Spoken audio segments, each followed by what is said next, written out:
جن دنوں سیلاب تھا اور کہ بنائے جائیں گے، پروجیکٹس ہونے چاہیے. جیسے ہی سیلاب کی صورتحال بہتر ہوئی ہے، بارشیں رکی ہیں، مانسون ختم ہوا ہے، کوئی بات نہیں کر رہا ڈیمز بنانے پر یا آئندہ آنے والے ڈیزاسٹر کے لیے کیا حکمت عملی بنائے جائے، اس پر کوئی بات نہیں ہو رہی ہے. بات پھر سے اگر پیپلز پارٹی کی ہو رہی ہے، حکومت کی ہو رہی ہے، اور پیٹی باتوں پر ہو رہی ہے، چھوٹی چھوٹی باتوں پر ہو رہی ہے، اور صرف سیاست ہو رہی ہے. تو جو عوامی مسائل ہے یا جو ملکی مسائل ہے وہ سیاست کی نظر نہیں ہو جاتے ہیں، آپ سمجھتے ہیں؟ ہاں بالکل، آپ کی بات ٹھیک ہے. پرابلم اتنے ہیں پاکستان میں. ایک تو جو حکومت ہے وہ اس کے بعد تو اتنا مینڈیٹ کہ اکیلی حکومت بنا سکے، اپنی منشور کے مطابق یا نظریے کے مطابق پالیسیاں بنا سکے. ہمارے ہم 4-5 پارٹنر ہیں، سب کی رائے لینی پڑتی ہے، سب کے ساتھ لے کے چلنا پڑتا ہے. تو اس لیے ہم اپنی وہ امپلیمنٹ جو ہے وہ اس طریقے سے نہیں کر سکتے جس طرح ہم چاہتے ہیں یا جس طرح ہماری ایکسپیرینس ٹیم ہے. اب ڈیم کی بات ہوئی ابھی تو پھر کوئی اسپیچ میں آپ کو پتا ہے کہ مڈل ایسٹ کا ایشو آ گیا، پھر وہ غزہ کے معاملے میں جو ہو گیا ادھر ٹینشن ڈائیورٹ ہو گئی، میڈیا کی زیادہ توجہ. لیکن بیک ڈور ڈپلومیسی کے ذریعے صوبوں کے درمیان اس پہ کنسنسس ہو رہا ہے کہ ڈیم بنایا جائے، اور انشاءاللہ اس پہ کوئی پازیٹیو پیش رفت ہوگی. ابھی تو مریم صاحبہ نے جو اسٹیٹمنٹ دی کہ جی ہمارا پانی، ہمارا صوبہ، ہمارا پانی، تو ہم جتنی نہریں نکالیں وہ اس میں اس کو تھوڑا سا پیپلز پارٹی نے کوئی جو سینس میں لے لیا ہے کہ شاید کوئی سندھ کا حصہ جو ہے پنجاب لینا چاہتا ہے. ایسی بات نہیں ہے. ان کا مطلب یہ تھا، پھر رانا صاحب نے ایک سینٹ میں کلیئرفائی بھی کر دیا کہ ہمارا یہ مطلب تھا کہ جو پانی پنجاب کا ہے جتنے % بھی ہے وہ ہم اس سے چاہے 20 سیرے نکالیں چاہے 4 نکالیں، یہ ہمارا حق ہے. اور ہم کوئی سندھ کا ایک قطرہ پانی بھی نہیں لینا چاہتے، اور نہ پہلے ہم لیے. اور دیکھو واٹر کارڈ جو بنایا تھا وہ اس وقت بھی ہم نے ہمارے دور میں 1991 میں سائن ہوا تھا، اور ہم نے پنجاب پہ کچھ حصہ کاٹ کر جو ہے سندھ کو دیا تھا. اس کے مطابق ایک ایسا ہے جو انڈس واٹر جو ہے ارسا انڈس واٹر اتھارٹی جو ہے وہ سارا کنٹرول کرتی ہے کہ کس کو کتنا پانی جا رہا ہے، اور ڈیلی کی بیسس پہ میجرمنٹ ہوتی ہے کہ سندھ کو کتنا گیا، کے پی کے نے کتنا استعمال کیا، پنجاب نے کتنا گیا، ڈیلی بیسس پہ ادھر کو ایک جو ایسا کے آفس میں یہ ریکارڈ ہوتا ہے.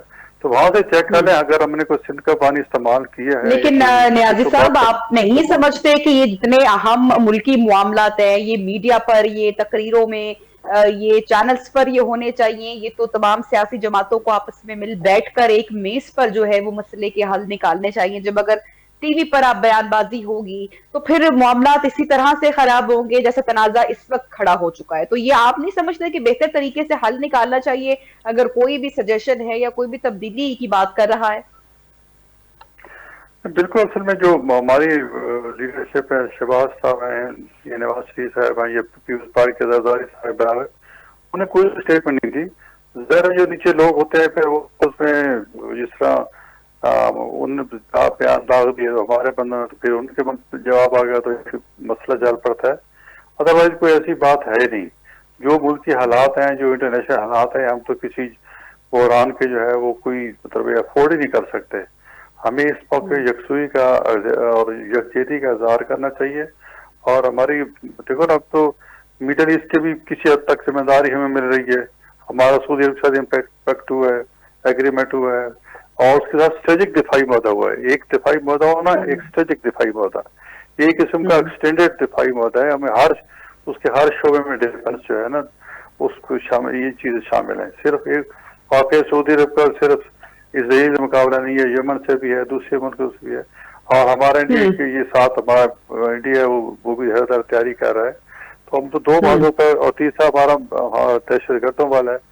تو یہ اس حالات میں تو کم از کم سول کی عادت ہے، وہ ملٹری کی عادت ہے، ان کو ایک پیج پہ ہونا چاہیے. اور انشاءاللہ اللہ کی مہربانی سے ایک پیج پہ ہیں. اور یہ جو جمہوری سویلین ہے یہ ڈسکشن ہوتی رہتی ہے جمہوریت میں. لیکن یہ الحمدللہ جو بھی حکومت جتنی سیاسی پارٹیاں ہیں ساری، میں کہتا ہوں سارے پارٹیاں جو بھی اپوزیشن میں حکومت ساری محبت ہیں، لیکن جو حکومت میں ہیں وہ ساری ذمہ دار سیاسی پارٹی، جو صحیح سیاسی پارٹی سوچ بوجھ والی، جہاں بھی کنفلکٹ ہوگا، ملک کے مفاد ہوگا، سارے اکٹھے بیٹھ جائیں گے. ایک پی ٹی آئی ہے جو اس کو اپنی ایک راگ رابطی ہے، وہ کسی میں نہ ماننے والی بات کہ کسی فلانا کرپٹ ہے، فلانا کرپٹ ہے، فلانا کرپٹ ہے، بس وہ کسی چیز پہ ہم تو یہ دعا کرتے ہیں کہ اللہ کرے وہ سیاسی جماعت بنے، ان میں اتنا سیاسی شعور ہے کہ کم از کم ٹیبل پہ تو بیٹھ سکے نا جی. ہم پاکستانی اور وہ بھی پاکستانی ہے تو بیٹھنے بیٹھنے کیا حرج ہے. اب وہ پرانی باتیں کہ جی کرپشن جتنے آپ ہم پہ کرپشن نظام پہ نہیں تھے جتنے آپ پی ٹی آئی پہ لگ چکے ہیں.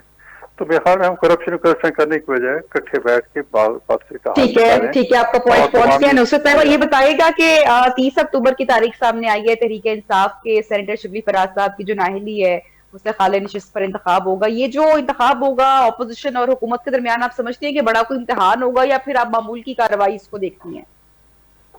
Sorry I couldn't hear you. Please repeat کیجیے. میں آپ سے جاننا چاہ رہی ہوں جو پی ٹی آئی کی خالد نشست ہوئی ہے اس پر جو انتخاب ہو رہا ہے 30 اکتوبر کو ہوگا، تو یہ اپوزیشن اور حکومت کے درمیان آپ سمجھتے ہیں کہ کوئی سخت مقابلہ ہوگا یا پھر روٹین کی معمول کی کارروائی آپ سمجھتی ہیں کہ ہوگی؟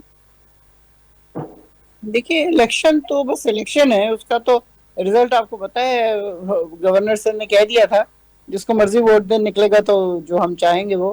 تو اس میں میرا نہیں خیال کہ کوئی اس طرح کی چیز ہوگی. نااہل جب قرار دے دیا ہے اور اس کے بعد اگر وہ کوئی کھڑا ہو رہا ہے خاص طور پہ پی ٹی آئی کا بندہ تو وہ نہیں جیتے گا، سوال ہی پیدا نہیں ہوتا. ٹھیک ہے. آزاد کشمیر کا معاملہ اس وقت پی ایم صاحب کی جو مذاکراتی ٹیم ہے معاملات کو حل کرنے کی کوشش کر رہی ہے. پاکستان تحریک انصاف کا اس پہ میم کیا سٹانس ہے؟ دیکھیں کشمیری اب یہ وہ والے کشمیری ہیں جن کو ہم کہتے ہیں آزاد کشمیر. اگر وہاں پہ اس قدر تباہی مچائی جا رہی ہے، لوگوں کو مارا جا رہا ہے، جان سے مارا جا رہا ہے، اور وہ جو گولیاں چلا رہے ہیں وہ اپنے ہی فوجی ہیں، جبکہ وہاں کی پولیس جو ہے وہ اس کو ریزسٹ کر رہی ہے، وہ کہہ رہی ہے نہیں گولیاں چلائیں آپ ہمارے لوگوں کے اوپر. یہ بالکل وہی 26 نومبر والی چیز ہو رہی ہے جہاں پہ ڈی چوک میں ہوئی تھی.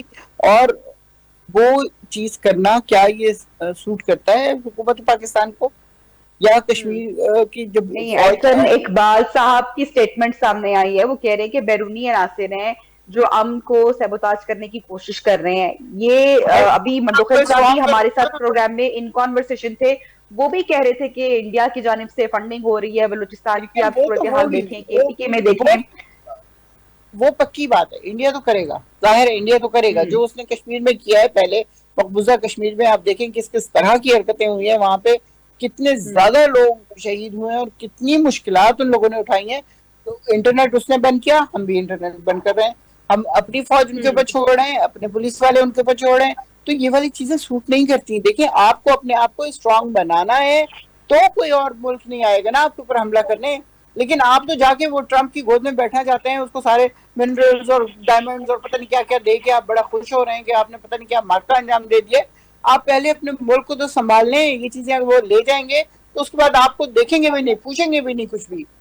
صرف ایک چیز رہ جائے گی ہمارے پاس اٹامک بام، وہ بھی جس دن چلا گیا نا تو اس کے بعد انڈیا 1 سیکنڈ لگائے گا ہمارے اوپر حملہ کرنے میں. تو ہمیں اس وقت صرف اپنے ملک کو مضبوط کرنے کی ضرورت ہے بنسبت اس کے کہ ہم ادھر ادھر دیکھتے رہیں اور لوگوں کی سپورٹ جا کے مانگیں اور ان کی تعریفیں کریں اور اپنی تعریفیں کروائیں. یہ نہیں ہے مقصد اس ملک کو سنبھال کے آگے لے کے جانا ہے، جس کے لیے لاکھوں لوگوں نے، کروڑوں لوگوں نے قربانیاں دی ہیں، اپنی جانیں دی ہیں، اپنی جائیدادیں، اپنے رشتہ دار، اپنے گھر والے سب کچھ چھوڑ چھاڑ کے آگے پاکستان میں بسے تھے. اور یہ کشمیر وہ ہیں جو چاہتے ہیں کہ پاکستان کے ساتھ ہم شامل ہوں. لیکن اگر ہم ان کو اس وقت اتنی تکلیف میں رکھیں گے تو مجھے بتائیں وہ کیوں کہیں گے کہ ہم پاکستان کے ساتھ جانا چاہتے ہیں؟ وہ تو پھر کہیں گے ہم یہی ٹھیک ہیں جس طرح ہیں، بس ٹھیک ہے، ہمیں کوئی ضرورت نہیں نہ انڈیا کے ساتھ نہ پاکستان کے ساتھ شامل ہونے کی. تو میرا نہیں خیال کہ یہ کوئی اچھا ڈیسیجن ہے حکومت پاکستان کا، یا اگر یہ دہشت گردی ہو رہی ہے تو اس کے اوپر قابو پانا بے انتہا ضروری ہے. ٹھیک ہے. اب آپ کیا کہیں گے نیازی صاحب؟ گفتگو آپ نے سنی، حکومت اس میں کوشش کر رہی ہے عوامی ایکشن کمیٹی کے درمیان تشدد کی بجائے. آپ سمجھ رہی ہیں اس وقت اور حکومت کی کاوش کو کیسے دیکھ رہے ہیں کہ جو بات ہے معاملات وہ مذاکرات سے طے پائے جائیں گے، مسئلہ حل ہو سکے گا؟ دیکھیے مسئلہ تو اتنا بڑا مسئلہ ہے نہیں، اتنا بنا دیا گیا ہے. اور مسئلہ یہ ہے کہ جی وہ 12 سیٹیں جو ہے جو پنجاب میں کشمیری رہتے ہیں، وہاں کے کشمیری جو لوگ ہیں وہ جو کشمیری کے لوگ کہتے ہیں وہ سیٹیں ختم کی جائیں. وہ یہاں سے شفٹ ہو گئے ہیں، ان کا کوئی تعلق نہیں فلانے کا. دیکھو جی وہ بیچارے وہ وہاں کے رہنے والے تھے، ان کو منگلا ڈیم اس کی وجہ سے اٹھنا پڑا، وہاں سے نکلنا پڑا، پھر وہاں پنجاب میں آباد ہو گئے. انہوں نے تو بڑی قربانی دی ہے ان کو. ہم یہ تو نہیں کہتے کہ آپ کشمیری نہیں ہیں.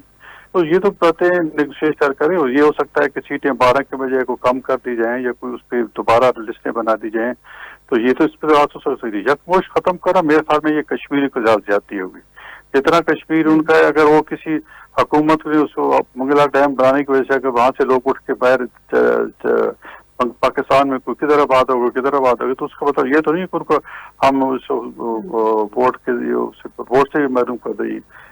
کشمیر ہے، کشمیر کا بالکل جو حق خود حاضریت ہے وہ ان کو ملنا چاہیے، ووٹ کا حق ملنا چاہیے، اور وہ بھی مجھے لگتا ہے کہ ویسے شہر پسندانات شامل ہو گئے ہیں جو حکومت مخالف ہیں یا پاکستان مخالف ہیں، جو خان ایسے موقع پہ ہوا دے رہے ہیں معاملات کو، جبکہ دنیا میں جو ہے وہ پاکستان کے سارے توجہ اس طرف ہے۔ کشمیر اور ادھر سے انڈیا میں اگر ہوا ہے تو مجھے تو لگتا ہے بھارت کا ہاتھ ہے اس میں جائے، کیونکہ یہ جو بارامولہ جو مطالبات اس ٹائم کیے جا رہے ہیں، مطالبات آپ سمجھتے ہیں کہ عوامی مطالبات جائز ہیں، حکومت کے خلاف کوئی مہم نہیں ہے؟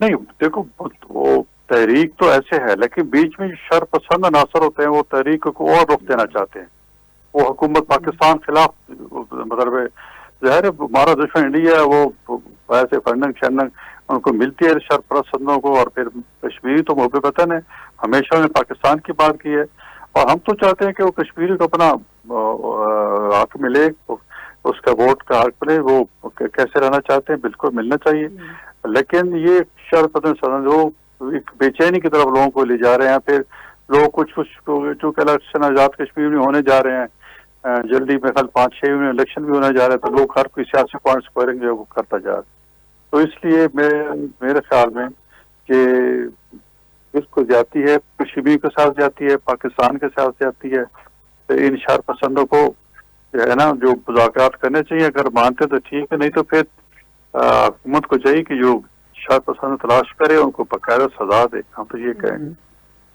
ٹھیک ہے، بہت بہت شکریہ نصرت واحد صاحبہ پاکستان تحریک انصاف سے، غوث محمد نیازی صاحب مسلم لیگ نون سے ہمارے ساتھ پروگرام میں ان کانورسیشن تھے۔ پنجاب کی سیاست سے لے کر آزاد کشمیر کی صورتحال تک آج پروگرام میں ہم نے گفتگو کی، اور صورتحال جو اس وقت ڈیولپمنٹ ہے یا ہم سوالات اٹھائے، لیکن اتحادی جماعتیں ہیں وہ بھی ہم دیکھ رہے ہیں کہ اس وقت ایک دوسرے پر تنقید کر رہی ہیں۔ بات اگر نہیں ہو پا رہی ہے تو جو عوامی عام آدمی کے جو مسئلے مسائل ہیں اس پر بات نہیں ہو پا رہی ہے۔ پروگرام کا وقت ناظرین ختم ہوتا ہے، انشاءاللہ پیر کو ہوگی آپ سے ملاقات نئے مہمانوں کے ساتھ اور ہم ڈیولپمنٹس کے ساتھ۔ اپنا خیال رکھیے گا، اللہ حافظ۔